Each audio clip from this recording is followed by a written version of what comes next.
Okay, welcome to the Opperman Report.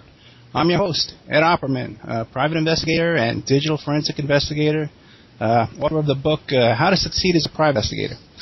We got profiler Pat Brown, and you've seen her on Court TV and HLN and Nancy Grace and Jane Velez Mitchell, all those usual suspects. She's also the author of a ton of books.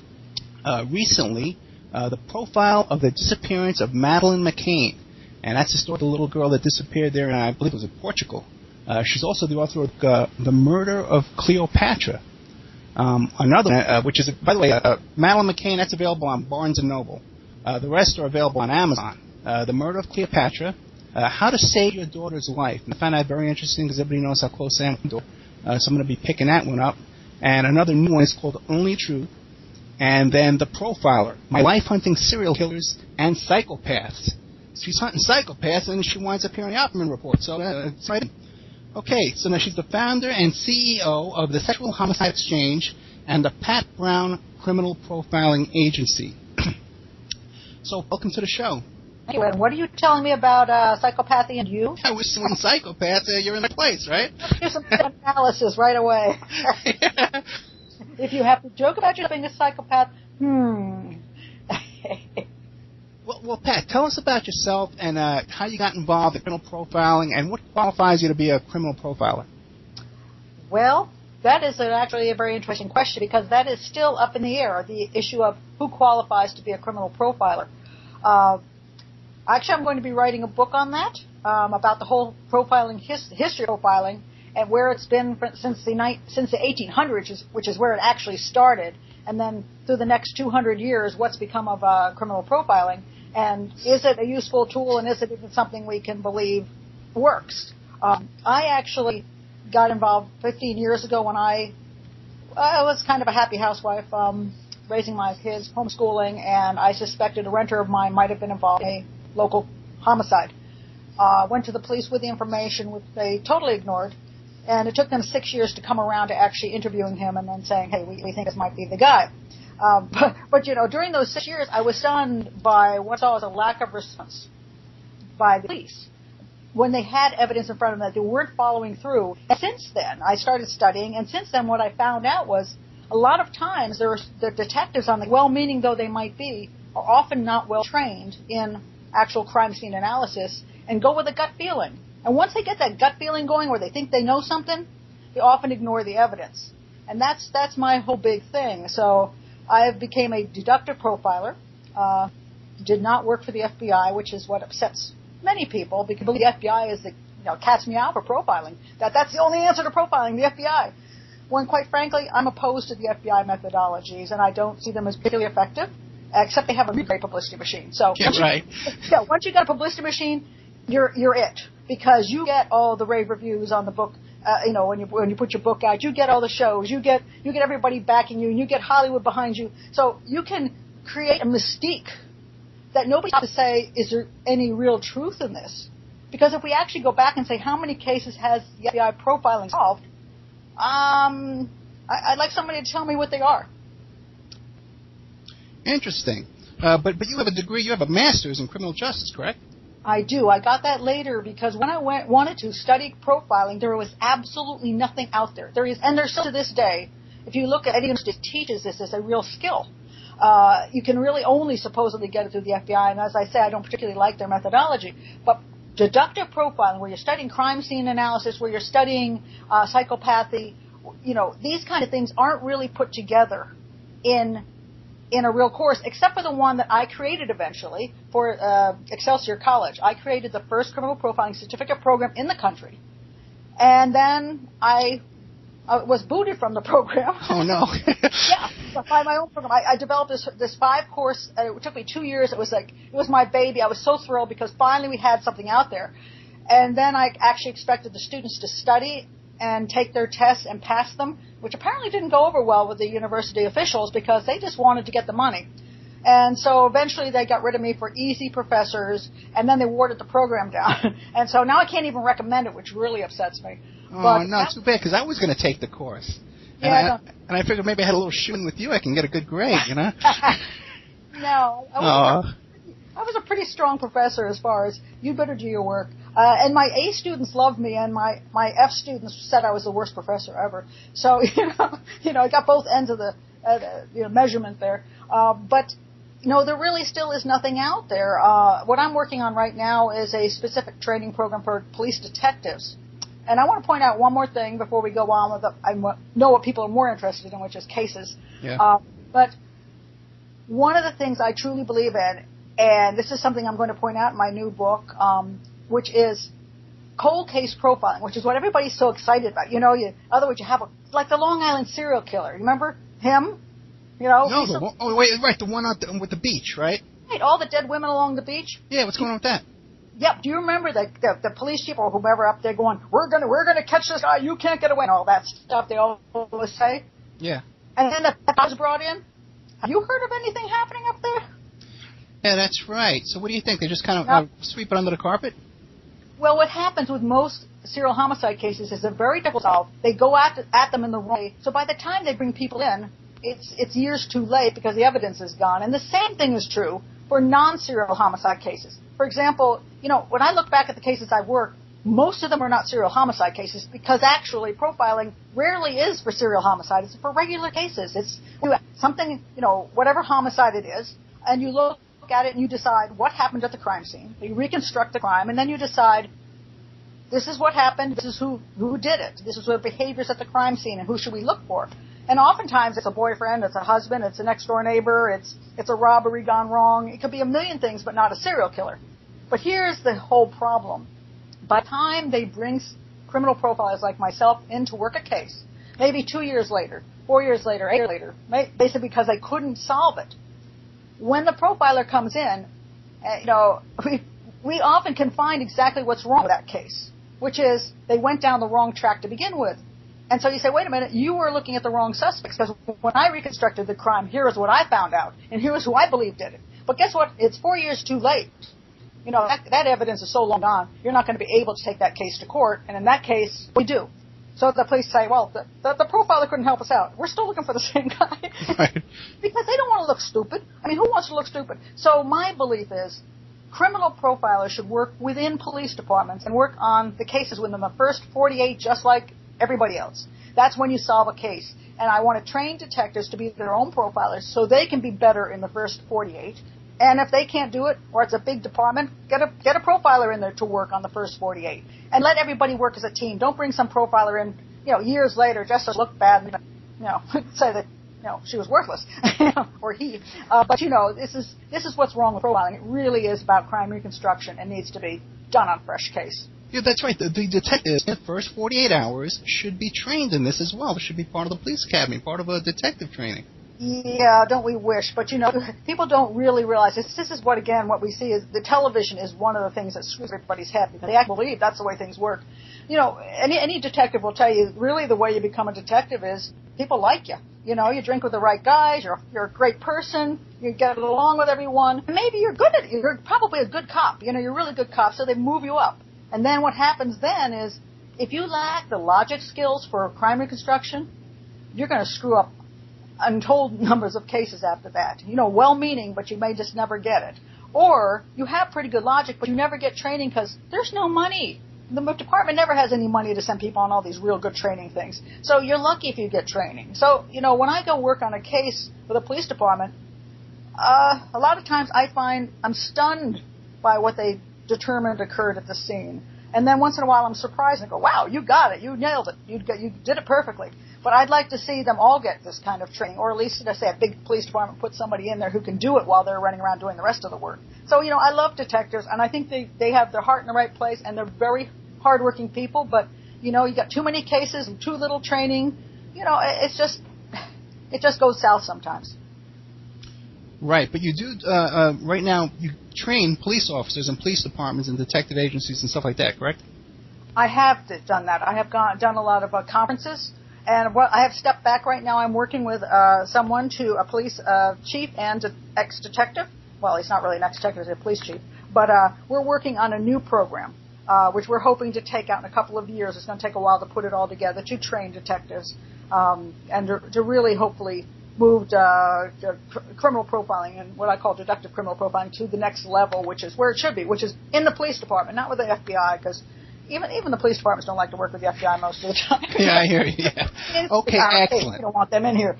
So we have to look at things realistically. I mean, all the Hollywood stuff aside, it's not Criminal Minds. You don't have a serial killer killing every week and then the FBI jumps on their fancy plane and rolls on in and, within 3 days they've solved the case. It's just ludicrous crap. What you have is hardworking police departments struggling with too many cases, too little money, too little training. They're just trying to do the best they can in the community. And that's where I want to go back and focus on and make that, hopefully happen a little bit better. Yeah, and it is a shame that the average person does have this misconception of what they see on these TV shows, which are just ridiculous, especially when it comes to, like, computer forensics or cell phone forensics, that they think you could just pull this stuff up in minutes, Absolutely. One of the things I do when I go to talk to colleges is I always say, how about Criminal Minds? Do you love Criminal Minds? And they'll go, yes! And then I tell them, I hate that show. And they go, oh! I just ruined their life. And, and then I ask them what they think, what the best show on profiling really is on TV. And do you have a clue, Ed? On profiling, I don't know, because I don't watch too much TV. What do you think? Psych. Oh, I've never watched that show once. Psych? Well, it's just a fun show, It is a guy who's actually, what he does is he pretends he's a psychic.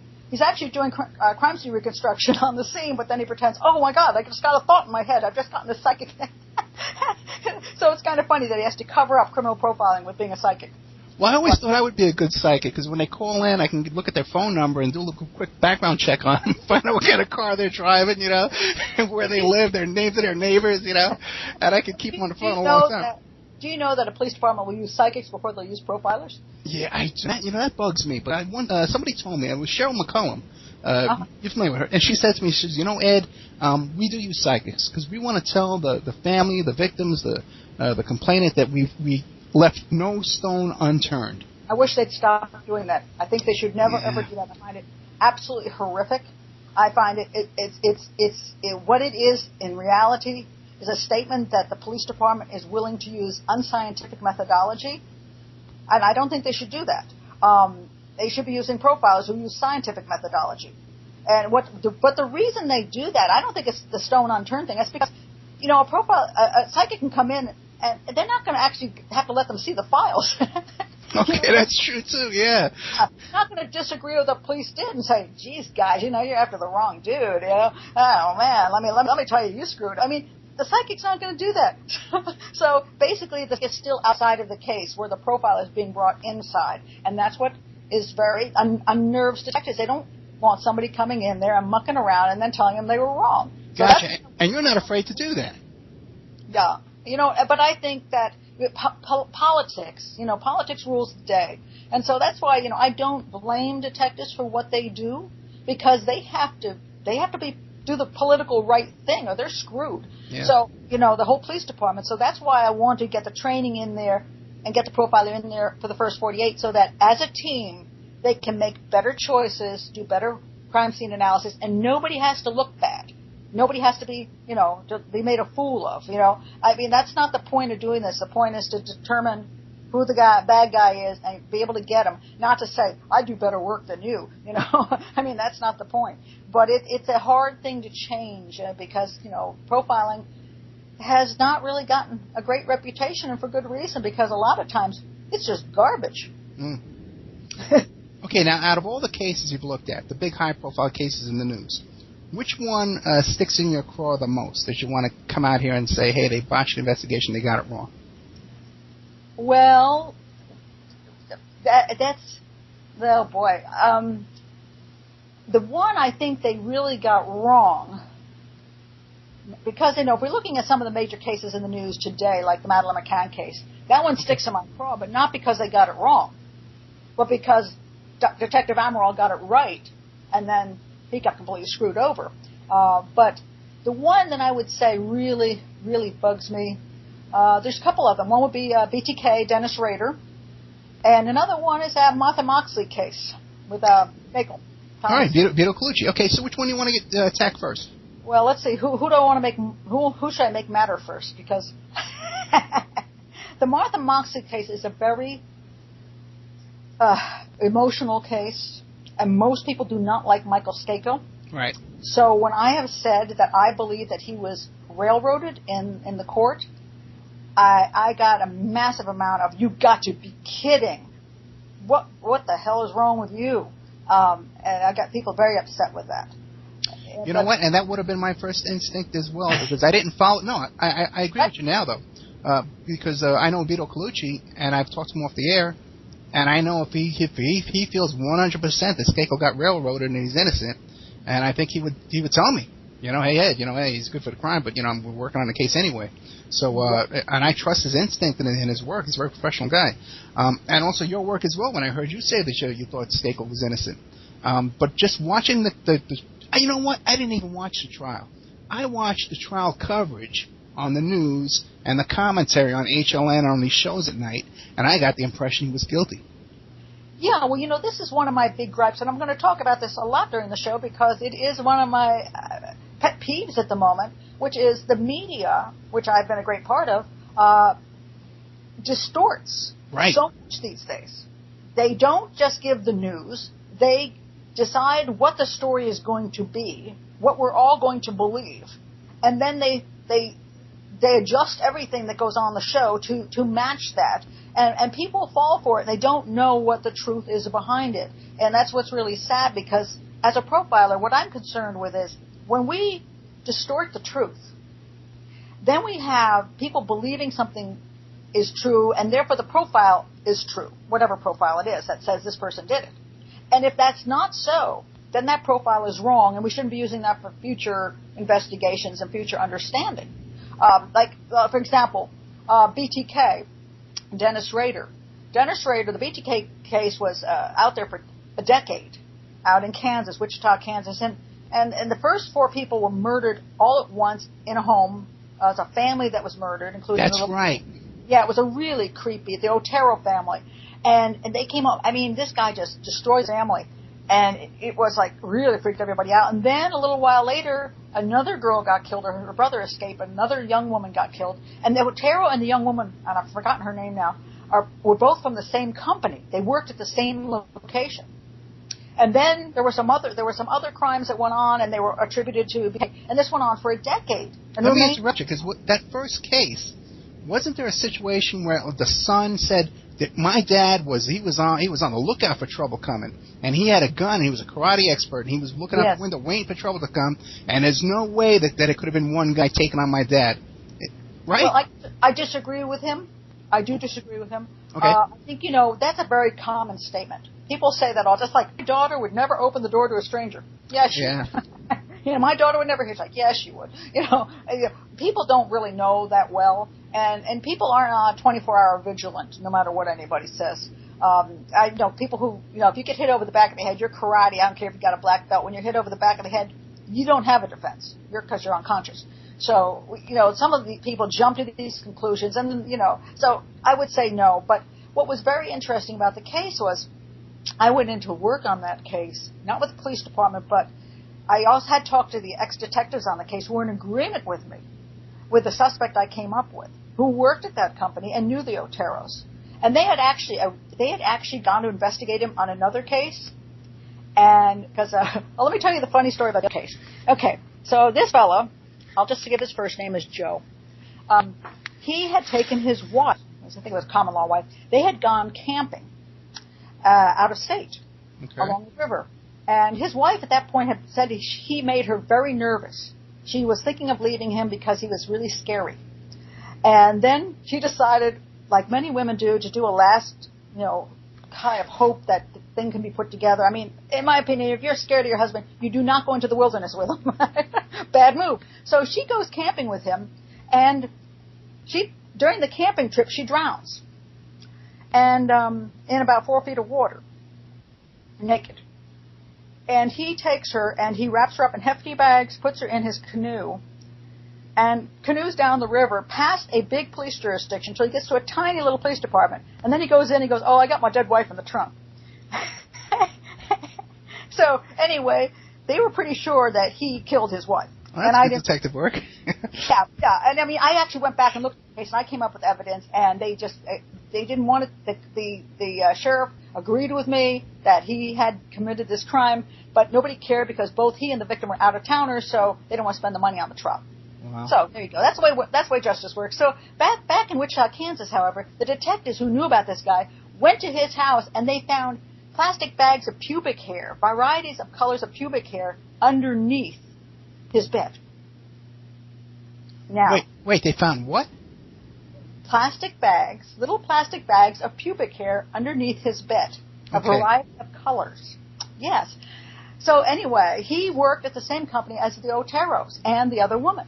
And interestingly enough, the day that the Otero family was murdered, he was off of work, and he actually said that his brother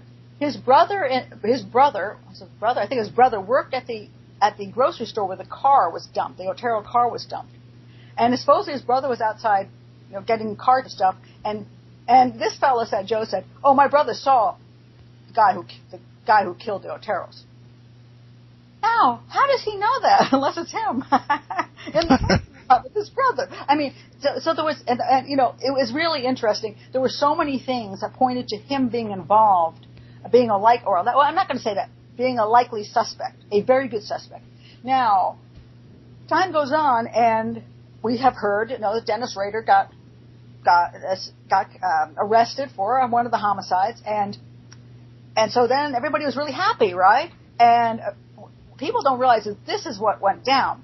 So Dennis Rader, when they caught him, supposedly, they got DNA from him. They claimed that his DNA matched the DNA of the Otero family homicides. And also this other one. There's an interesting one where a woman was strangled in her home, and her husband was a suspect right up until Dennis Rader got captured. Right? Okay. But Dennis Rader's DNA matched that crime. Now, do you see anything wrong right there? Yeah, a lot of things. Why was the husband a suspect? If there was DNA, why would the husband be a suspect when the DNA couldn't have matched him? Right. Because guess what? There was no DNA at that scene. And there was no DNA with the Otero crimes either. I know that from the detectives. So there's no DNA with the Oteros. There's no DNA with the other. But that's supposedly how they linked Dennis Rader to the entire set of the 10 different crimes of the BTK. Now, was he a serial killer, Dennis Rader? You betcha. He was.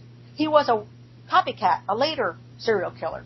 Because not every one of those had to be BTK. They just named them that. He was the later copycat. He was indeed connected to one of the homicides. And he committed a crime after 1990 in Kansas. Well, let me rephrase that. He is believed to have committed a crime, another murder, after 1990 when the death penalty was put back in. I believe what they did was they made a deal with him to confess to all 10 crimes, and they would not charge him with the one after 1990. And so he got up in a courtroom, and you can go on YouTube and see him confessing to each and every one of these crimes. Creepy as all get out. He just sits there and he very calmly, blithely goes through each one of the crimes and says what he did. But hey, first of all, I know all that stuff too, so I guess I could have committed the crimes. So basically, they told him what to say, they told him what happened at the crime scenes, and he repeated it. They never had to show the letter they claimed he had. They never had to show the DNA. They never showed anything that proved he actually committed all these crimes. Well, let me interrupt you. Wasn't there something that he sent them a letter on a disc? He did. Right, a computer Correct. disc. That's what got him caught, but that doesn't prove he committed all 10 of those crimes. It just proved he committed one of those crimes, and that's what the whole problem is. He is a serial killer. Right. But one of the things they will often do, if they've got a lot of open cases, is just attach them to a serial killer. Do you remember Green River Killer? Sure, he did what? They charged him like 120 or something like that by the end. It's just like, hey, we got this one too. Will you accept this one? Sure. I mean, because for a serial killer to admit he's killed 10 more people or 100 more people, just adds to his fame. It doesn't bother him any. So they can close all these cases down. They can, they can make all these families happy. They can make the community happy, and they don't have to deal with them anymore. So they did that with BTK. They basically just pasted everything on Dennis Rader and went home. Now, I wrote an article about that, and I got a response from the DA, who was very upset with what I had said. He said, "How dare you? How dare you?" I said, "Show the evidence," and that was the end of that. Wow. So now you went public on it. Yeah, you wrote an article. Okay, well, we got a break coming up. We're with criminal profiler Pat Brown, who is unafraid to take on the police and speak her opinions and tell the truth about cases she's been involved with. We're getting the real back inside stories here. So we'll be back after this break with Pat Brown. She's the founder and CEO of the Sexual Homicide Exchange and the Pat Brown Criminal Profiling Agency. Author of Profile of the Disappearance of Madeleine Mcaann, available on Barnes & Noble. Be back right after this. Okay, welcome back to the Opperman Report. I'm your host, Ed Opperman. We have with us tonight criminal profiler Pat Brown. But before we get back to Pat, I want to remind everybody that this is a listener-sponsored station. We have no corporate sponsors. So if you want to support our station and want us to get more good guests like this back, you got to freedoms.com and click on the donate button. And I'd also like to thank my producer, Ann Francis, for all her help in getting the show together, and also Christoph Moses for all his help with the YouTube channel, which is the Opperman Report YouTube channel, and all the work he does getting up the audio files up there. So, Pat, welcome back. Thank you. Amazing stuff. Okay, now, the BTK killer, the original one then, the guy who had the pubic hair under his bed, where is he today? Well, let me say this. He is not the BTK killer. He is a possible suspect. So we must be careful with these things. He's living on, you know what I mean? And this is a misconception a lot of people have, that these guys get caught. A good portion of the time, they do not get caught. Serial homicide is the least solvable crime, and a good many serial killers just go to their graves having killed quite a few people and gotten away with it. And that's the way it is. But, you know, we don't remember those crimes. But if you go and look at your own town, you will look back and say, you know, I remember that woman these women who were raped and murdered, or, you know, you'll come up with a whole slew of them, and they're never solved. So it is easy to get away with, because it's a stranger homicide, and because it's a stranger homicide, we just don't know who the hell it is. Gotcha. Okay, now, before we got into all that BTK stuff, we were talking about how the media, and I think it's getting worse and worse, especially lately with these shows that they have on, like during the Jodi Arias murder trial. They had a show on these channels every single night about how she was guilty, showing only the prosecution side, and even having little mock trials where they, you know, where the question of the night was, is Jodi Arias evil and insane and part of the devil? You know, and that was the court trial. Now, what do you think of that stuff? That's just outrageous. Well, I think the whole problem is that news is now becoming reality TV. You know, news is not good enough to present, to simply say this is what has occurred. Remember there was once the day where the way you presented news is to present facts, and you had to make sure they were actually a thing called facts. You had to get whoever you got those facts from better be legit. So, any report that went out theoretically was factually based. It wasn't opinion based. It wasn't trying to whip something up necessarily, but it was supposed to be facts. And now what I see happening is you can get one report put out in a newspaper, and about 2 hours later, there's 20 reports in all the newspapers, all based on the original news report. And I'm like, wait a minute, you're basically playing telephone here. It's a gossip. And you don't even know where that first newspaper got its information, so how come you're repeating it? And how do you say that is being credible and professional in the news media? So I think we've turned into reality television for news. It's like we can't just have straight news. You have to be exciting. We have to have arguments, and we have to have, everybody going crazy over something in order to be able to pay attention to it. So I think we've crossed the line. Even what we consider regular news shows, I think have really gotten out of hand. And one of the things that's also changed recently is they're using less and less experts on the shows. What I mean by that is, when I did a lot of the shows, when I did stuff for the Today Show and the Early Show and Nancy Grace and all those, HLN, they brought me on specifically to talk about profiling, because that's my specialty. Every once in a while, they would veer around and they say, well, Pat, what do you think the police are doing with those cell phone calls? And I'm like, I don't know, because I'm not a police officer. I'm not going to tell you about police procedural, because that's not me. I'm a profiler. Ask somebody else. But now what they're doing is because they're cutting back on spending any money, they're not using as many experts as before. They're using each other. So one journalist is using the next journalist to answer questions which they know nothing about. Right. So now they're all specializing everything, So so you have legal analysts profiling, and you've got a general journalist doing legal stuff. They're talking to each other. It's crazy. But and addiction specialists and doctors going on there commenting about court cases and stuff. Exactly. So it's like, instead of you who actually know their field, because I don't have a problem with opinion. What I want to do is, when you're going to ask an opinion, first of all, it should be from an expert, and it should be known to be an opinion, not news. So if one is doing the show, one shouldn't be bringing information like it's truth when it's just your opinion. So one should say, based on this, if this is factual, this would be my opinion. Then people can say that's interesting, and they can learn something from it. But when we start blurring all of that, I think we just got garbage. And that I see a lot now. I'm just cringing. And recently, since I've been so involved in the Madeline Mccaann case, I've been very much cringing over the recent Nancy Grace shows, which have been talking about all this stuff that's been happening with Scotland Yard investigating Madeline Mccaann. And I think I sat there one night and counted like 19 errors before I gave up. Because I'm like, that's wrong, that's not factual. It was garbage. And I'm like, Nancy, what's going on here? She's doing what the producers tell her to do. The producers say, this is the information, this is what they put on, and everybody just follows along.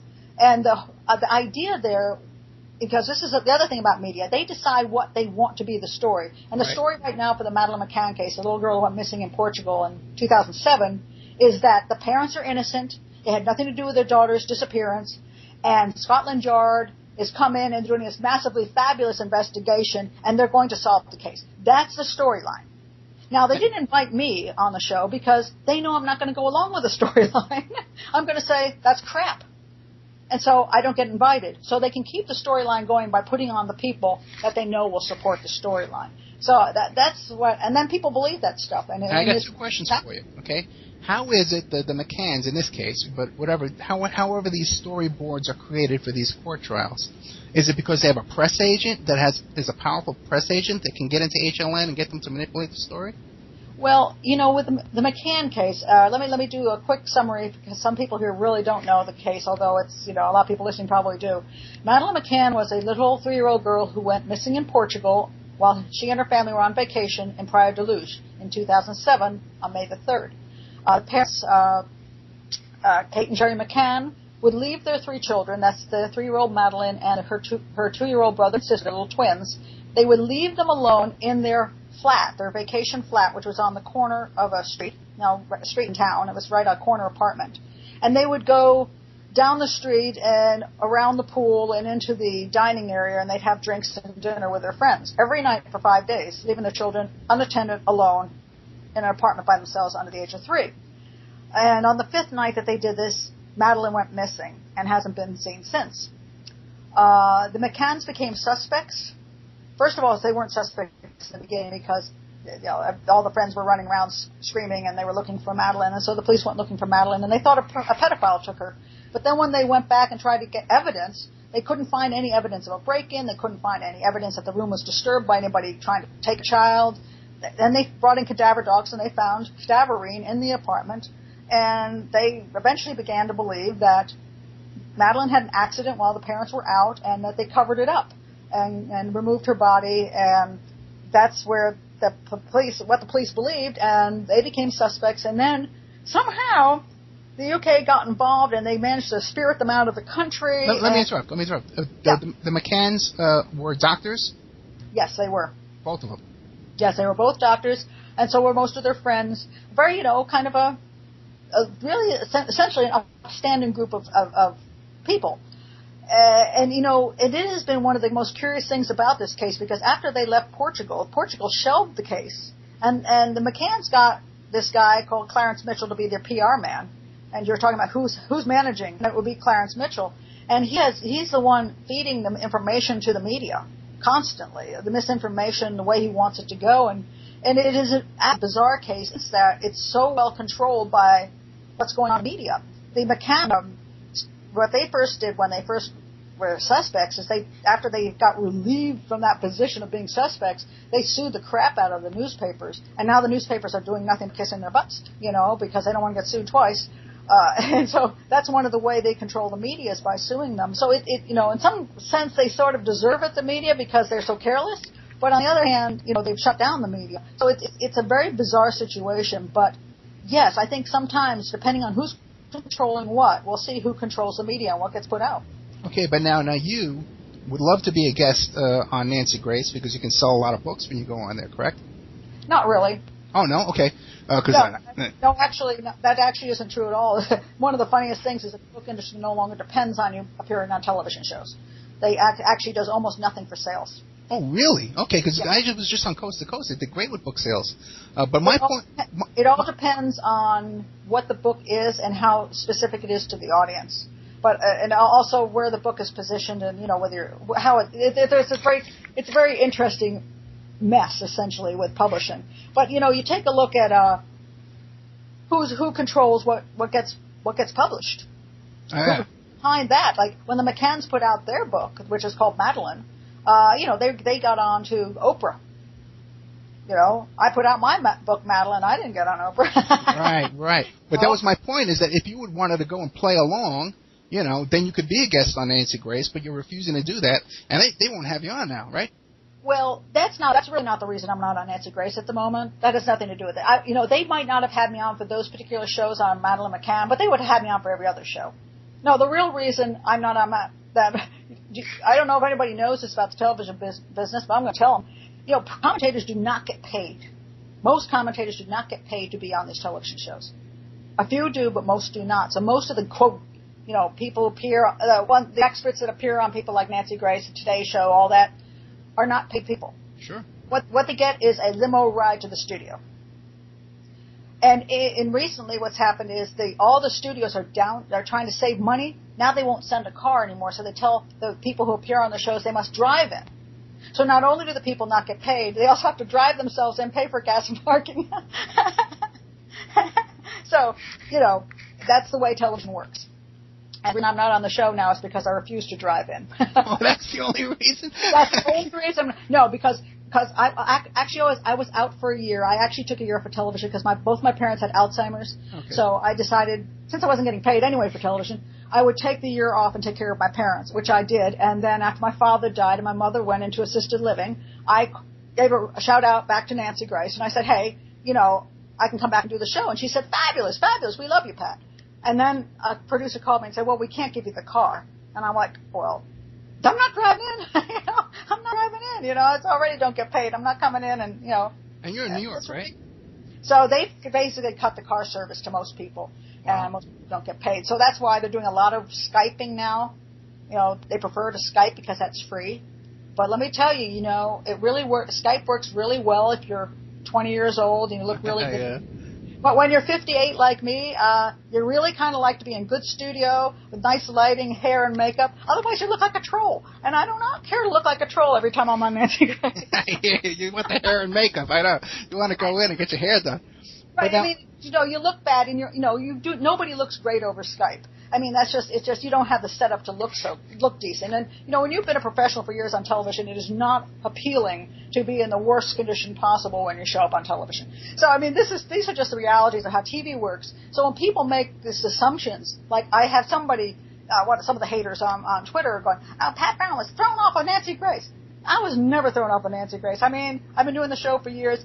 I have some objections to certain things that are done on the show, but Nancy and I don't have any issues. I don't have any, it's a business, and yeah. Okay, but I know that you do, because from watching on Facebook, I know that you do have some objections now when they call you to come in to discuss, not Nancy Grayson specifically, but when they want you to come in and discuss these mass shooting cases. Yes. What's your opinion on that? Yeah, I have refused to do those. I did them in the early years. Remember at VPI, the mass shooting there? That was that was like a rarity at that point. Back when the Virginia Tech thing went down. Right. And it was such a rarity. When they called me, I remember getting that call, and I went to the studio, and I think I lived in the studio for the next 3 or 4 or 5 days. I literally slept in there, and I did even stuff for, the UK and, international stations and everything. I did all kinds of media. I was like nonstop. They put me in the chair and they just keep switching up, what network I was on, because I was working out of an uplink studio, so I didn't have to change my studio. They just changed the who was up having me on. So I was working like round the clock on that because it was such a shocking thing. And at that point, I wanted to let people know why somebody would do something like this. But then what happened is, as time went on, I realized, the way we give so much credibility and so much fame to this piece of crap that just killed all these people, what went wrong in his life? What about his mother? Let's look at his face again. Let's look at his name again. Everything about the killer, like 24/7, that I began to realize was what was causing the next murder. So when they called me about the Colorado case, I said I refuse to come on, because if we talk about this guy, we're going to have another one who's going to then want his day in the sun. That's Aurora, Colorado. Right. So right. After Colorado, we had Connecticut, because he saw how much publicity Colorado got, so then we had Connecticut. All those little children died. And so when they called me up, I said, the problem is the media is the number one reason we have mass murders. Not just a psychopath. The media is a cause of mass murders. And unless we stop doing this crap, we're going to see mass murders continue. So I stopped doing anything to do with mass murder. And so I think I took myself off of like 50% of my television work. So that's one of the reasons people don't see me as much, because I refuse to get on there and talk about mass murder, because I will not be part of helping the next mass murder occur. But what about some? No, you're right. I was going to say to you, well, some of these murders definitely aren't doing it for publicity, like the guy with the Navy Yard, and this recent one in I think it was Maryland in this mall shooting. He did do that. He did too. Oh, you think so? Absolutely. He's got the same mentality, and the thing about it is, the mentality is the same. We don't need to talk about it. A psychopath, a mass murdering psychopath, is a mass murdering psychopath. We don't need to know more than that. We need to know that. All we need to say is he did it for the thrill, he did it for his moment in the sun, he did it for fame. That's it. Those are the three things. We don't need to know more. And yet we keep going over and over and over and over this. Why do you think? Yeah. It's ridiculous. And what we need to do is simply say, a mass murdering cockroach came out, killed all these people. We're not going to talk about it. Let's talk about the victims, and we're not going to mention his name or show his face. We're done. And if they did that, we'd see that start to drop the number of people. Don't you think that one of the reasons why that these cases are publicized so much is for a political agenda, gun control, extra laws, and psychiatric? I think in one of them they were trying to pass some psychiatric laws to screen people. I don't think that's why. I think that some people like to be happy that that's out there so they can use that as a platform. But right. No, personally, I think knowing the media the way I do, it's just huge ratings. Right. It's huge ratings. People can't stop looking at it. It's the biggest train wreck ever outside of 9/11. Okay, all right. We're coming up to a break. We've got about another 4 minutes only. So real quick, 4 minutes. What can we cover in 4 minutes? Ask me any question. I'll see if I can do it. Something that's... Well, we were talking about West Memphis Three. No, we have to do that after the break. I know. So we were talking about Mcaann, and do you think it's possible that with the Mcaanns that because a lot of parents like to give their kids a little Benadryl or something like that to put them asleep at night, and go out and party, accidental? Absolutely. I mean, you have to look at this fact that Mcaanns left 3 small children alone, and you don't have to worry about people coming and kidnapping them if you lock the doors. It's probably not going to be the issue, but that they could have an accident, that they could be crying for you. Well, as a matter of fact, Madeline was crying the night before. Her little brother was crying. She said, "Why didn't you come? We were crying for so long, and you never came." Oh, see that? And then the next night, they want to go out and party, and then they got this kid, or maybe 3 kids, who just don't really want to go to sleep. And yes, I do believe that they overdosed Madeline, because one of the things they were doing was checking the breathing of the twins. When after Madeline disappeared, they kept checking the breathing of the twins. Oh, why? Really? Yeah, the kids didn't wake up. The twins did not wake up. Everybody's screaming and running around the apartment. The twins never woke up. And Kate kept just putting her hand on her chest and listening to their breathing. And you never hear that in the news whatsoever. Well, you never hear most of what's in the... it's amazing what you don't hear in the news about the Mcaann case, because they're completely ignoring all the facts. And that's the sad part about it. There's a tremendous amount of evidence pointing toward the Mcaann's involvement in their child's disappearance. That's why I wrote my book, Profile the Disappearance of Madeline Mccaann, which lasted 5 weeks on Amazon before the Mcaanns threatened Amazon through their solicitors, Carter Ruck, and the book was pulled off the market. And now it is still available at Smashwords and Barnes & Noble. But the big people, Amazon, which is where you sell most of your books, if you sell 90% of your books on Amazon. And it was sitting right underneath Kate's book. So, I mean, I'm sure they didn't appreciate the fact mine was selling really well and getting great reviews, especially when it wasn't, it was not supporting their theories. But that book disappeared because the Mcaanns have big lawyers. So Amazon was like, we're not going to take a chance on this crap. So they just pulled the book. But there was so much evidence pointing toward the Mcaanns and there's zero pointing toward an abduction. And now you have Scotland Yard running around with the most bizarre supposed review and investigation I have ever seen in my life. They spent with gypsies and child.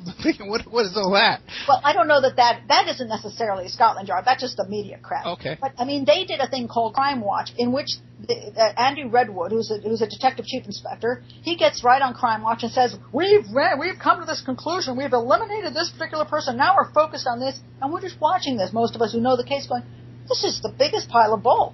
And the thing is, they've spent £10 million, as far as I can see, of achieving nothing. And now what they're doing is looking for burglars who stole her. They're looking at 3 burglars who 6 years ago stole a child instead of taking money and a camera. Oh, that's amazing. It's ludicrous. And now they want to go to check their apartments, like check what the body's going to be in the closet, or they're going to check their bank accounts to see if somebody paid them a big sum of money, and they want to know why they were talking on their telephones that night. I mean, 3 dudes. Maybe they want to go to the pub and have a beer. I mean, it's so stupid. It makes Scotland Yard look like idiots, and we can't figure out why they'd spend £10 million on a case that isn't a British case to help people out who all the evidence points to. Now that's a big conspiracy thing we can think about. Yeah, they must have some kind of political connections as well. We can't figure it out. Okay. We just can't figure that out. We'll have to work on that. Okay, we're with criminal profiler Pat Brown. Incredible information. The author of Profile of the Disappearance of Madeleine McCann. And that's available on Barnes & Noble because it was silenced. They tried to silence it, but Pat wouldn't let them. And Smash what? Smashwords. Okay, great. Pat Brown is not afraid of anybody. She'll take on all comers. Okay, we're going to feel like WWF, man. No, really, I'm very impressed. And I love the way when I see on Facebook how you're not afraid to take on any issue. So we'll be right back after this with my guest, Pat Brown, criminal profiler extraordinaire, founder of the Sexual Homicide Exchange, and Pat Brown, criminal profiling agency. Okay, welcome back to the Opperman Report. I'm your host, Ed Opperman, private investigator. And besides our author tonight, we have our author, Pat Brown. I wrote a book myself. It's called How to Succeed as a Private Investigator. It's available on Amazon.com, and it's also available on my website, emailrevealer.com, where you can go there and see all my services and my business and all my adventures on there, my press releases and stuff. Got to remind you, it's a listener-sponsored station. We have no corporate sponsors. So if you want to support the show and you want to support the station, you have to visit freedomslips.com and click on the donate button. So we're back now with Pat Brown, criminal profiler. Pat, you there? I'm right here. Okay, great. What do you think? West Memphis 3? You just want my hate mail to increase tenfold, don't you? Well, Yeah. Well, the West Memphis Three is interesting in that we can talk about, again, media and the narrative, that depending on who gets involved, it does show that people in the media can have an effect, and it shows that people in any kind of place of power like Hollywood can have an effect, and that people in general can have an effect sometimes, depending on how they band together and what side they take, and if the side they take is a narrative that's going to appeal to people. And I think that's what happened with the West Memphis Three, because people who are, anybody who's unfamiliar with the case, I can't even remember when this darn thing happened now, it's been so many years, the 3 young boys, there were 3 8-year-old boys were brutally murdered, and 3 teens were charged and arrested and convicted of the crime of brutally murdering these 3 little children.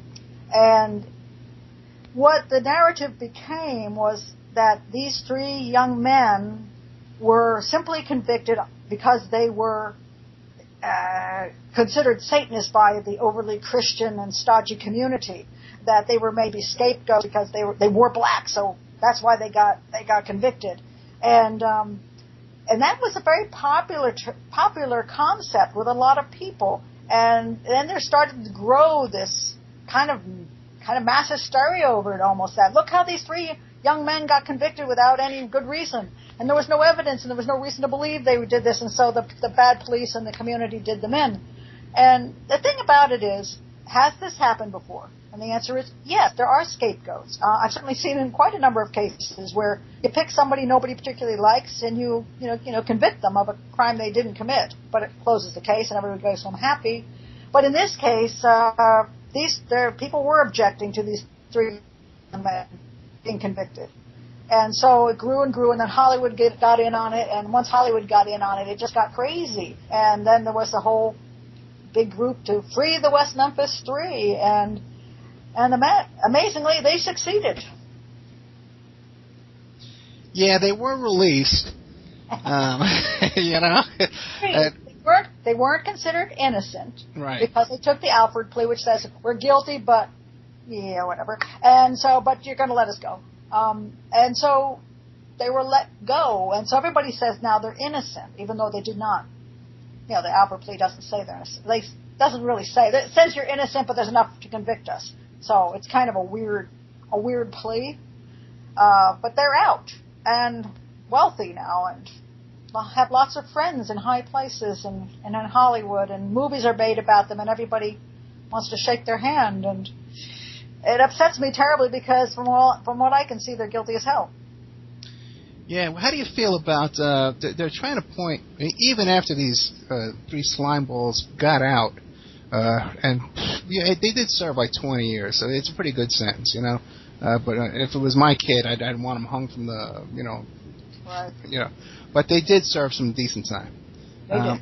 But now that they're out, they can't stop, and they're trying to smear this man Terry Hobbs, who's a friend of mine, by the way. He's been a guest on the show a couple of times. I know him. We've talked off the air. How do you feel about that? Could there be any chance in the world that Terry Hobbs could be good for this crime? No, because none of the evidence has ever pointed to that. Now, what happened was, one of the things they cleverly did was, when they were trying to get the West Memphis Three freed originally, way back when, they had to come up with another suspect. They brought in the profiler Brent Turvey. Brent Turvey said that Mark Byers did it, and that's the son of little Chris Byers. Right.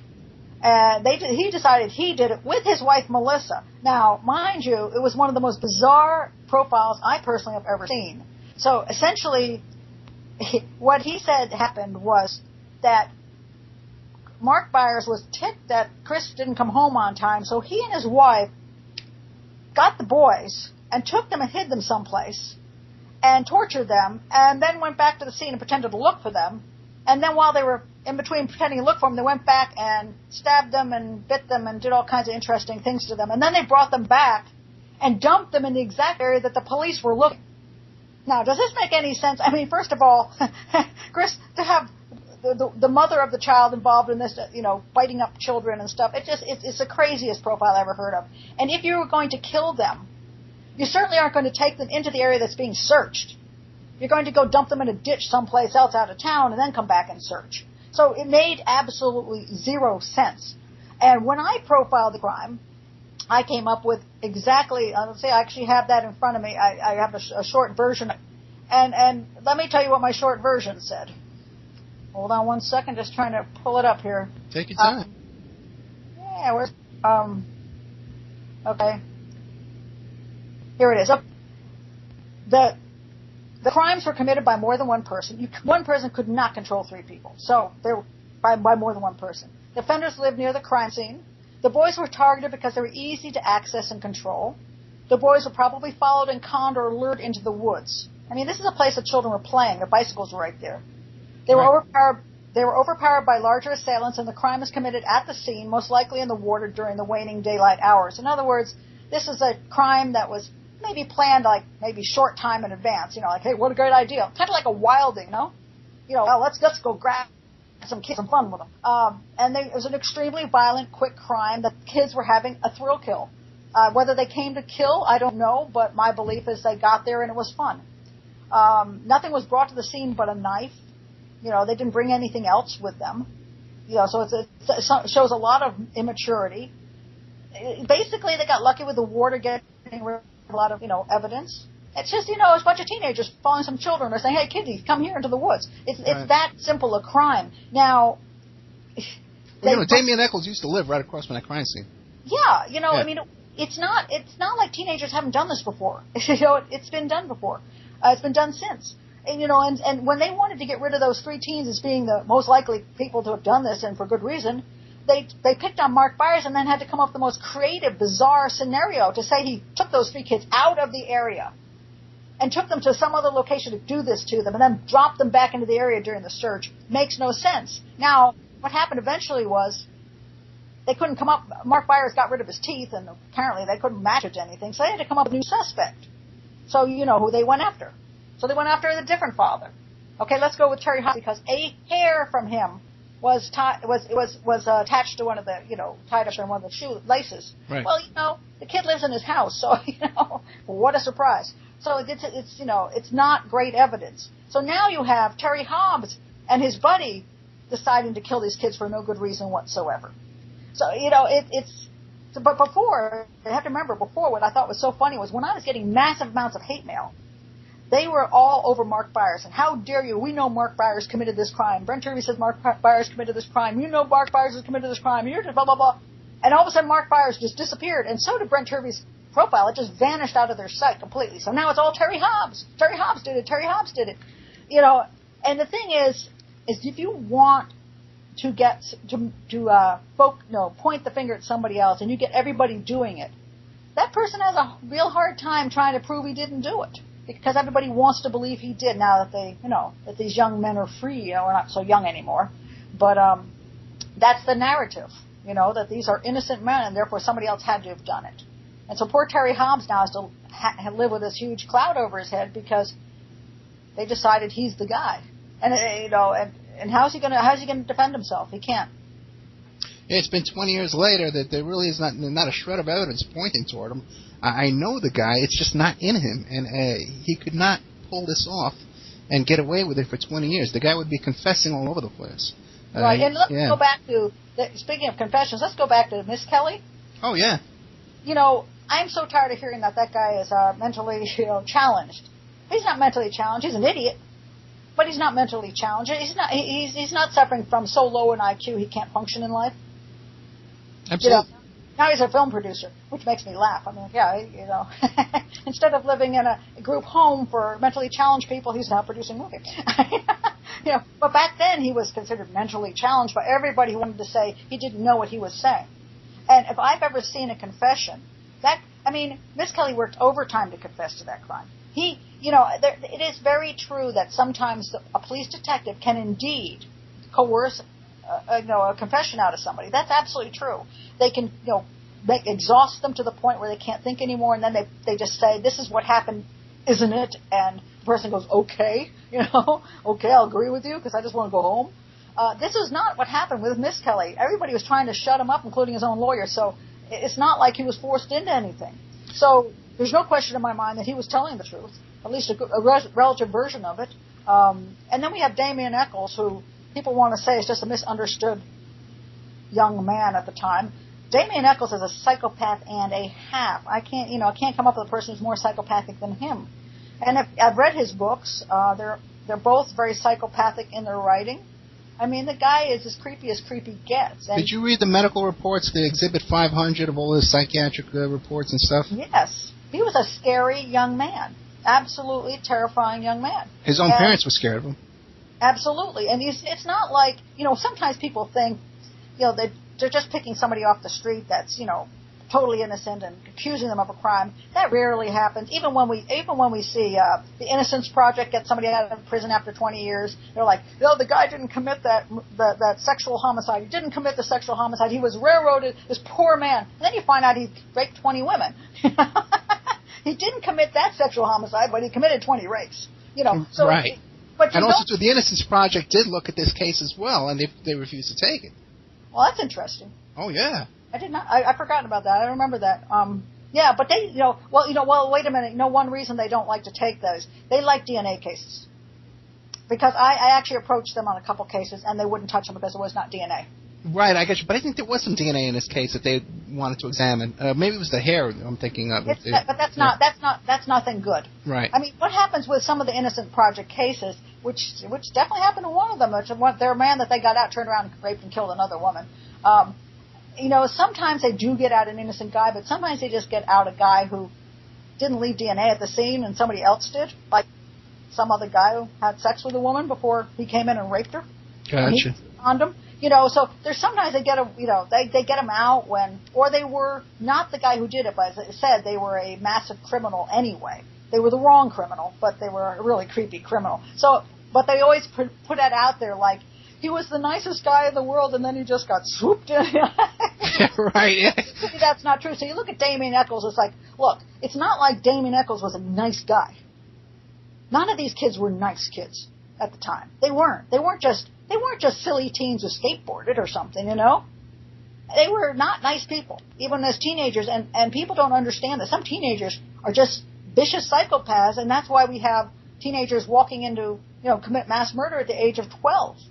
Well, Damien Echols had the skulls of cats and mice and dogs in his home. There were witnesses that saw him killing a dog, and I think even Baldwin was seen killing a dog. And you would think just that alone, because most people don't like people who kill dogs. You would think that people would hate them just over that.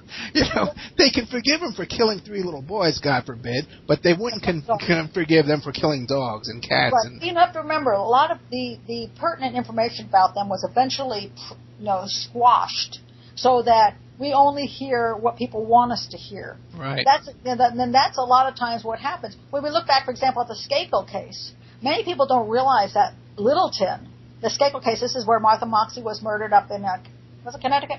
I always get that. Yeah, Connecticut, yeah. Right? Yeah, okay. Martha Moxley was murdered in Connecticut, and one of, the Kennedy clan, Michael Skakel got convicted of it 20 years later, mostly because of Mark Furman. But there were 3 suspects at the time. Michael, his brother, and the young teaching assistant that was staying there, whose name was Littleton. And I always thought Littleton was interesting because after the murder, he stayed on. Now, there were only 3 suspects. Either if Tommy did it, then he was staying around with the murderer, and if Michael did it, he was staying around a murderer. And the only way he wasn't worried about those 2 guys is if he were the murderer, right? Right. Yeah, but he stayed on in their employ, and later on he was arrested for burglaries. He attacked women. He did all kinds of nasty stuff. He's a creepy dude. Well, who's the one that confessed at an AA meeting? Didn't one of them confess at an AA meeting? No, that's more. I think you're talking about Michael during when he was up at the drug rehab thing. Okay. He said, "No, you killed Kennedy didn't get away with a murder." He was a jackass. I mean, Michael Skakel's not the most likable guy in the world, so right. That's why he's easy to convict. But Littleton was even less likable. But nobody cares because the narrative became it's a Kennedy. Right. It's got to be Kennedys can get away with things. Yet he was a teenage kid who managed to commit a completely brutal crime and get rid of every shred of evidence. It doesn't make any sense. Littleton, on the other hand, much more likely to have been he was the original suspect, but now he's got total immunity because he testified in court, and nothing can happen with him now. And now the case was reopened because of Mark Furman. Mark Furman, right? Now, what do you think of that? Because now Furman's an interesting guy.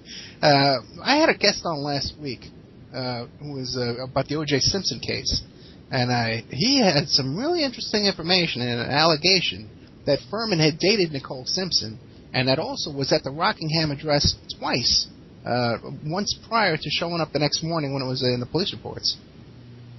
Well, let me say this. Okay.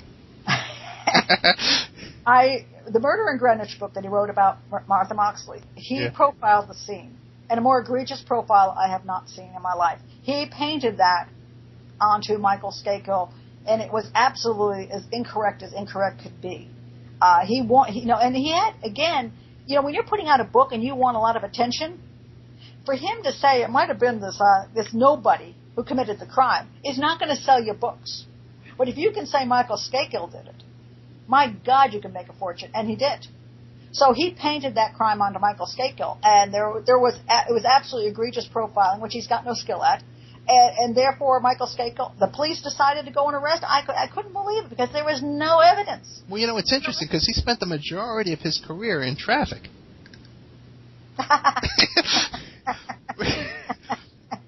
Well, you know, sometimes you move up. You're right, like you were saying before. So unless this Martha Moxley was run over by a car, I don't think that he would have much. You know, I mean, I will say this. Yeah. You never know when somebody's good at what they do. When I was teaching, I had a girl who was 18 years old, and she took the class, and all she'd ever done in her life was be an administrative assistant. She did not grow up around police officers or anything. She kind of just a regular girl who was an administrative assistant, 18 years old. Best profiler I've run into. God knows the girl was just good. She studied everything, and her logic was impeccable. She was amazing. You know, some people just have it. Yeah, some people have it naturally, okay? But then there's other people that worked in 5 commands in 4 years and getting shuffled around from one precinct to another. But it's, you know, if you work with detectives, I tell them, you know, it's always like, yeah, I do a great job. Hey, don't, you know, that guy over there. Jesus. You know? Yeah, right. His case is, oh my God, you know, don't get if your case goes to him, yeah, you're doomed. You know, I mean, everybody thinks that they're good, nobody else is. I mean, that's kind of the way human beings are. But, you know, in reality, it just also is that way. So, you know, but once you get a name for yourself and you can get out there, then the trouble is people start believing everything you say, and if right. you say and don't present evidence, that's my problem. Right, and it's the same pattern. We keep coming back to the same thing. But now, what do you think about the OJ thing? Any kind of feelings about that?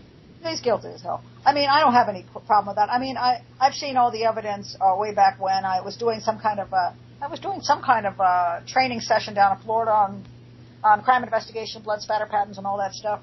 Okay. And the detectives were there from the case, and they presented, and I don't always believe them. You know what I mean? I'm not going to say, oh, you had this case, and therefore everything you say is gospel. I was examining the evidence, and I have no question that he's guilty. He is. I don't believe there is anybody else involved. I think he is what he is. There's no question in my mind on that one. I think he should be in prison where he is temporarily now.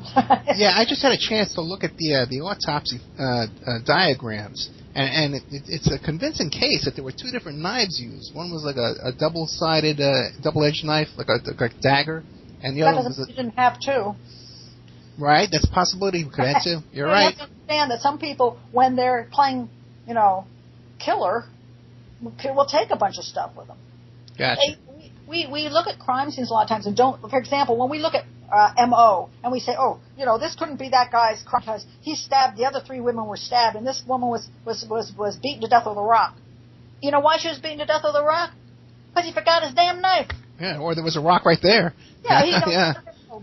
Left my knife at home. Dang, okay, this rock will do. I mean, you know, shit happens. It's kind of like I always joke about, you know, a guy who goes out to the bar and he's like, you know, he walks in the bar, he's 50 years old and a little paunchy and a little bald, and he walks in there and he has a few drinks. He says, I'm going to get myself a 20-year-old blonde college student. And then time goes on and, you know, nobody's paying attention to him. The women aren't showing any interest. He drinks a little bit more, and now he's up to a 40-year-old brunette woman. And by the end of the night, you know, he's gone up another 20 years and puts a bag over her head. You know what I'm saying? It's you know, things happen, and that way, you know, we can't predict everything, you know, that's going to happen, and neither can a criminal on a scene. Sometimes things go wrong, makes mistakes, you know, stuff like that. Gotcha. Okay, all right. So we went over because we only got a couple of minutes. Got like 4 minutes, even less. 3 minutes. We have 2 or 3 minutes, and we've gone over a lot of stuff. What are the ones you want to go over in the last half hour? This time has gone so incredibly fast, I can't believe it. What are the cases? Oh, I got one for you, John Benet Ramsey. Oh, Jean Benet has been done to death, don't you think? No, I want to hear your take on it. All right, we can do that. Okay, so what did you get us started on John Benet? What do you think? Well, you know, there has never been, again, just like the Mcaann case, any proof of any kind of intruder. There was absolutely no evidence of that. It makes no sense that an intruder came in there and did anything. And of course, the letter is so obviously written by the Ramseys that it's a shame that anybody went anyplace else. But again, when people don't get convicted of something in the early months, then everybody starts concocting all kinds of other possible stories. But the problem is you have got to go back to the crime scene and look at it, and the crime scene says it's an inside job. Yeah, it seems pretty clear. Okay, I have with us today criminal profiler Pat Brown.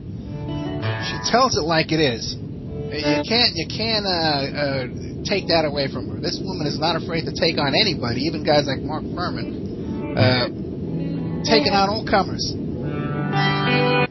Okay, welcome back to the Opperman Report. I'm your host, Ed Opperman, and we got our guest tonight is criminal profiler Pat Brown. Okay, Pat, we got a question from Fred. Hold on here. Let me get back to it here. Fred J. Walsh. He's an author, and he was a guest on my show here once before about the West Memphis Three case, and he's asking about the FBI profiler John Douglas. And he wants to know your take on he says, your take on the West Memphis Three case and the Ramsey case both conflict with those of Douglas. Would you care to offer any impressions of his work over the years? Has he been a model or inspiration for your own career? Okay, how can I put this? Don't take the gloves off. Yeah. Well, here is where I and the FBI and John Douglas part ways. John Douglas comes out of what's called inductive profiling methodology, which uses a lot of psychology and a lot of statistics, and also one's great ability from one's year's worth of work. So when you have a crime, it comes in to analyze it. They'll say, from my experience, and then they'll give this profile, but they don't give you any of the evidence that backs up that profile. So, in other words, if you say somebody, for example, you're taking race into consideration, you say, oh, the person who committed this crime is a white guy, or the person who committed the crime is a black guy. You can't just say that. You have to have a reason you say that. There has to be some evidence that will support that. That's deductive profiling. But what the FBI has gotten away with is saying, because I've been profiling for 20 years, when I speak, we must believe that I'm telling you the truth. And that's been very dangerous, I think, for police departments who will buy then that inductive profiling theory, because they'll go on it without any proof that that's true or isn't true, because they're not looking at the evidence and basing the entire profile on evidence. And I've seen John Douglas do that in numbers, and it concerns me. As a matter of fact, we parted ways in the Spartanburg case. It's the Superbike I always say this wrong. Superbike Motorsports. I don't know if you're familiar with that one. 4 people murdered in a motorcycle shop. No, I'm not. Down in Spartanburg, about 10 years ago now. I think it's almost 10 years now. Yeah, maybe it is. 4 people were just completely executed in the shop. Nothing was stolen. Nothing was touched. Some guy came in and he blew away all 4 people working in the shop. And they had a suspect early on that had been in the shop earlier that day. They didn't have a name for the guy, and he was looking at some motorcycle. So they had this composite drawing. And they, for years, were saying, we think this is the guy that did it. And there was no good explanation why this guy would have done it. They thought maybe he was mad at them for something. So he executed 4 people and didn't touch the register. But so they apparently, from what I heard from the sheriff, that John Douglas came down to profile that case, and they had lunch. And over the lunch, he said this guy had a lot of anger and may have been in a frustrated shop, frustrated customer. Now, where does he get that from? I mean, where does that come from? How does he know it's a frustrated customer? I mean, there's no evidence that points to that. As a matter of fact, how long did he spend looking at the information? As far as I could see, he didn't. I went down there and I spent a week down in the Spartanburg County Sheriff's Department analyzing all the evidence, and I came up with it was not at all a disgruntled customer, but my top suspect is a friend of the owner. As a matter of fact, a friend, he was kind of an ex-friend of the owner. They just told him to stay away from the business. And he was the one that made the 911 call Oh, really? Okay. Yeah, because he actually made this 911 call, and he's like, "Hey, everybody here is dead." Sounded kind of cheerful. And really? And instead of making it from his cell phone outside the business, he stepped over the bodies and went into the shop where the killer still might be to make the phone call from the landline, which again was kind of interesting.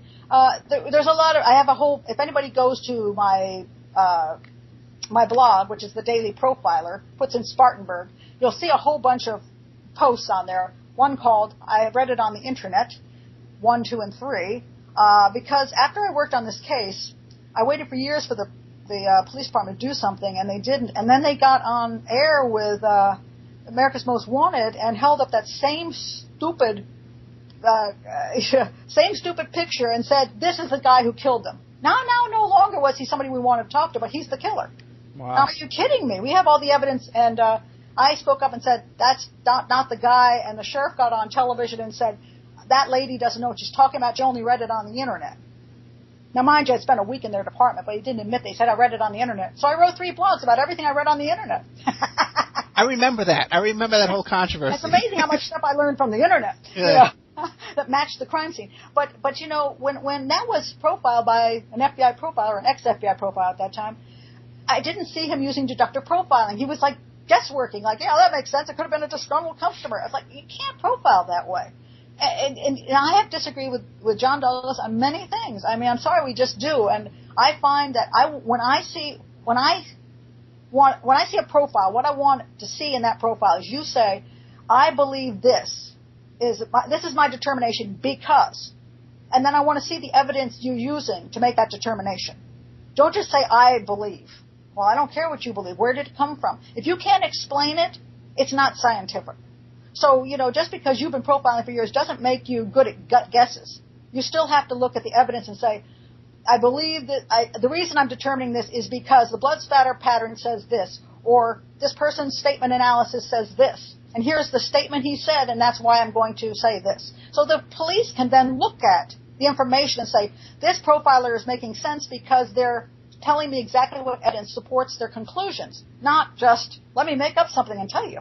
Yeah, might as well just go with psychic, like you said before. Exactly, and one of the things that drove me the craziest, is that John Douglas actually did on one of his cases say that when they caught the guy, he'd have a stutter.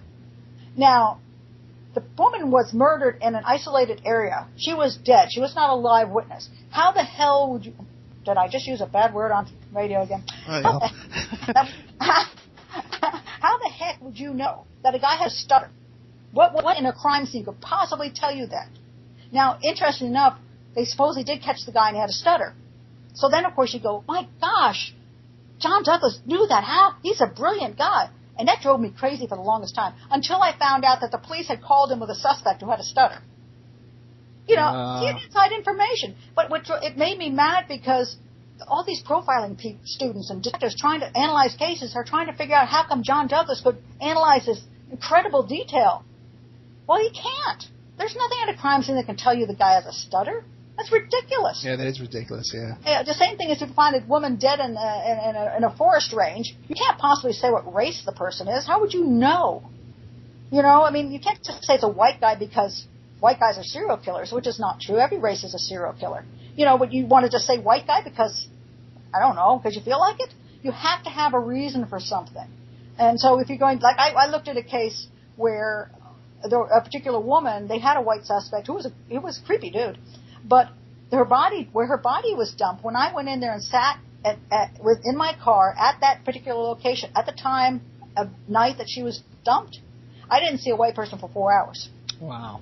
And I was like, you know, a white guy could have done this crime, but I don't think he could have dumped her body here without everybody going, what's that white guy doing sitting over there? And somebody would remember, yeah. He would have been uncomfortable. That's the whole thing, is when you go dump a body, you want to be comfortable. You want to make sure that the police aren't about to jump out, or it's not going to be a teen hangout. So you go someplace you know you can dump without anybody paying any attention or getting caught. So, you know, if it's a 100% black area and a white guy drives in there and there's like 100 people on the street, he's going to be remembered. So I said, no, in this particular case, I'm going to say, I believe this person is African American only because this is the evidence that points to that. But if she had been dumped maybe 5 blocks away in an alley, I wouldn't have a clue if the person was white, black, or Hispanic or whatever, because there would be no reason I could point to anything there. There'll be no evidence. So this is my concern. So no, I was not inspired by John Douglas. I'm inspired by deductive profiling, and that would, probably go, back in history. Back in history. We're just about to get to that. Now, you wrote a book called The Murder of Cleopatra. I did. Let's hear that story. Okay, the murder of Cleopatra is a fascinating case because this is a really cold case, obviously, 2,000 years old. And people say, well, you can't profile a case that's 2,000 years old. And I say, yes, you can profile it. You can't prosecute it. You can profile any case. Doesn't mean you can prosecute, even if you're right. That's true for cases 10 years old. I mean, that I've come in and said, this is what happened, but now that the evidence is gone, you can't prosecute it. Doesn't mean I'm wrong, but you're not going to prosecute it. So Cleopatra, there was a lot of evidence that she was murdered and why she was murdered. And what was fascinating about the case is that, this story has been told for years, how Cleopatra basically was a vamp.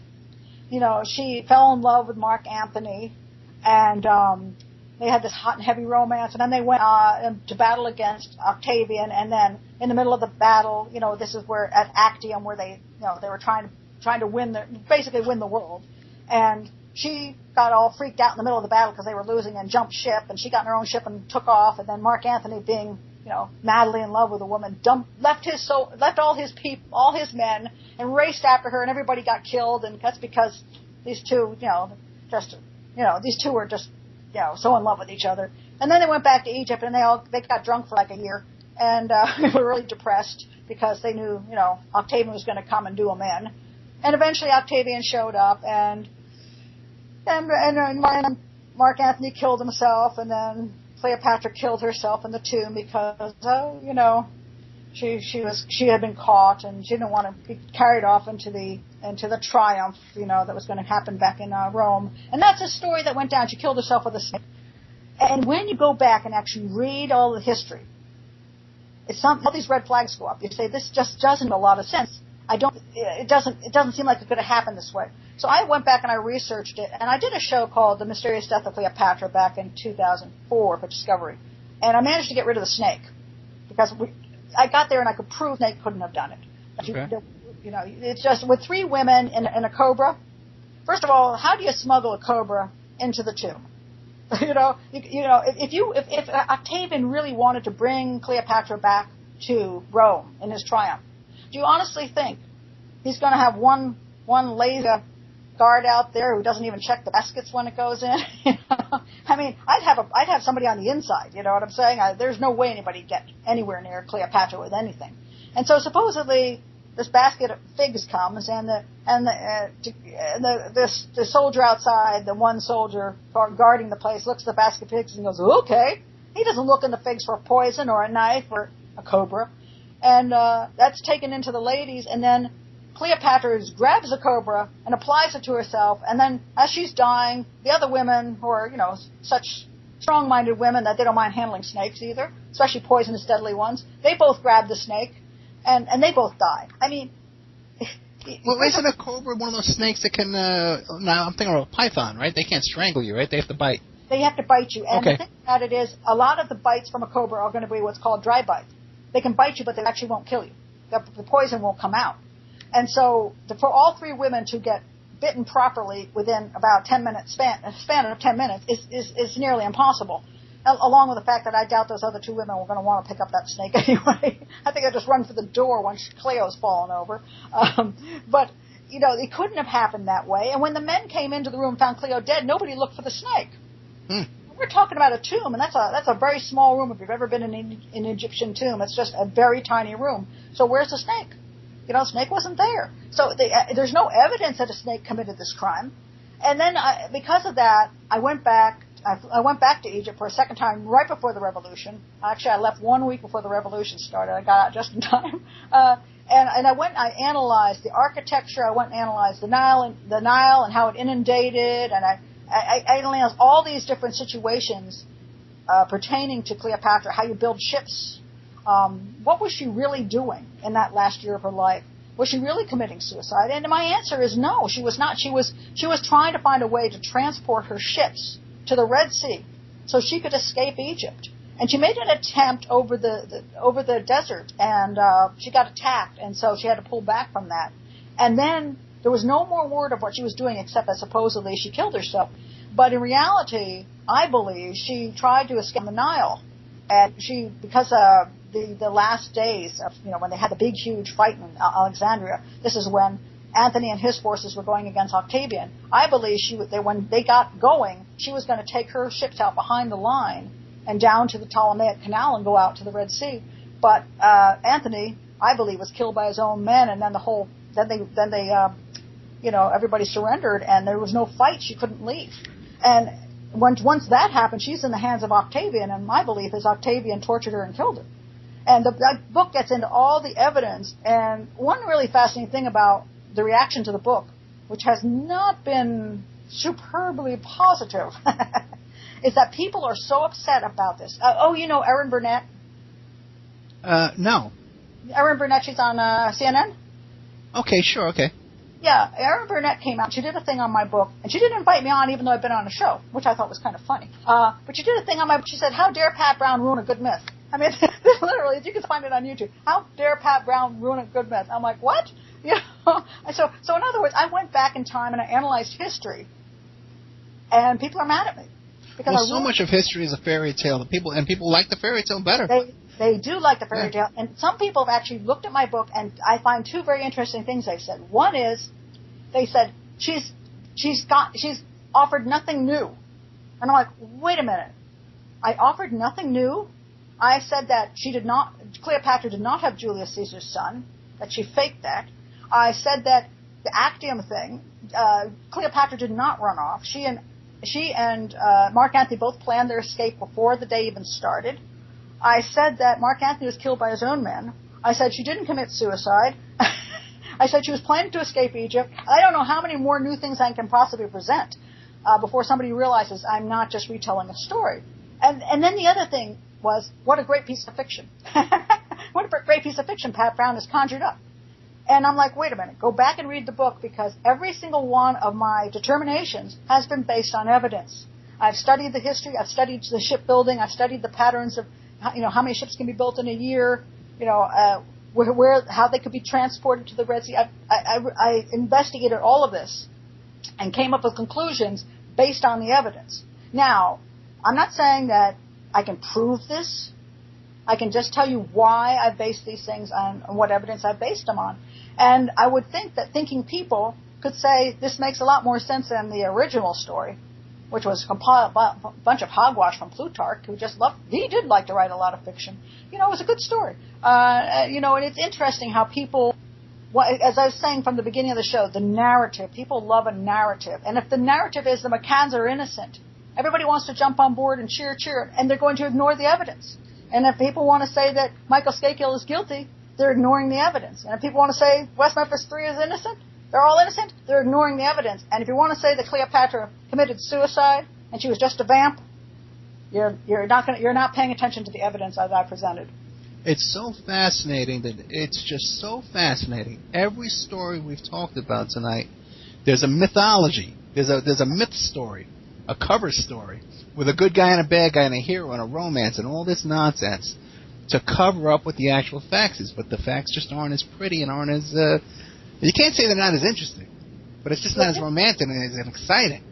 Right. Well, we have to look at the powers that be. When you're talking about politics, there is a level of control. I mean, when we go back to Cleopatra, Octavian controlled the media back then. Right. He could tell whatever story he wanted to and make sure that was the one that went down in history, because that makes him look great. He's a smart man. I mean, Octavian was a brilliant leader. He made all the right moves. I'm not saying he was wrong to kill the woman. I'm just saying he did kill the woman. But he put out a piece of propaganda because he wanted to get along with the Egyptians at the time, especially the Alexandrians, who were quite a little, kind of a violent little group of people, and you didn't want to tick them off. So he wanted to have a smooth transition from the power of Cleopatra to Rome. And so he made up a mythology and so that would work for him. So he controlled the media. And when you look today at the Mcaann case, we have somebody controlling that media. And because of that, we have a narrative that people are comfortable, that they're believing. And a lot of people who are in the media who could say something, like the people who could tell the truth about BTK, the people that could tell the truth about many of these things, will not do that because it will kill their careers. Right. They don't want to rock the boat. Yeah, because you don't want to commit political suicide. If you're in a police department and you've got to go up there and say, actually, Pat Brown was right. You may not have a job in the morning. And for me to go on television and say certain things means I won't have a job in the morning. So I think a lot of people, they want to feed their family. They want to have a career. And some people have asked me why I speak up the way I've always spoken up. And all I can say is that I've always been a truth teller. I've always been, when I got into television, I always said to myself, you're always going to tell the truth regardless of what happens, and I've stuck with that. And thirdly, now that I'm 58 years old, I don't really give a crap, I got you, yeah. Hey, let me ask you real quick before we lose all our time, because we're getting down on time. Ariel Castro, that case in Cleveland, very odd circumstances around that case. Do you know anything about that? I'm trying to get it back to my head. Castro, he's the... Ariel Castro, Amanda Berry. The women in the basement, yeah. Yeah. Well, it's amazing what people can get away with. I mean, he is a sadistic... He's basically what we call a sadistic predator. The idea... There's two kinds of serial killers, let me put it out there. And serial predators. Two kinds. Not all the kinds that the FBI come up with. There's two kinds. Quick, fast and slow. Fast and slow. The fast kind will jump out of the bushes, hit you over the head, rape you and murder you, and they'll be done in 10 minutes. They want the thrill of the kill. They want, that single moment. They actually think that these psychopaths that put women in their basement, they're sick. Those guys are sick. They just sit there and keep that one around torture for a month. That's sick. And meanwhile, the guy who's got the woman in the basement says, that guy who does the quick stuff, what a waste. I mean, you're had it for 5 minutes. You're not having any of the fun. So Castro, I mean, for him, he got his whole little family down there. He got to abuse women on a daily basis for years and years. I mean, that guy won. He wanted to do what he did, and he won big. It's very sad.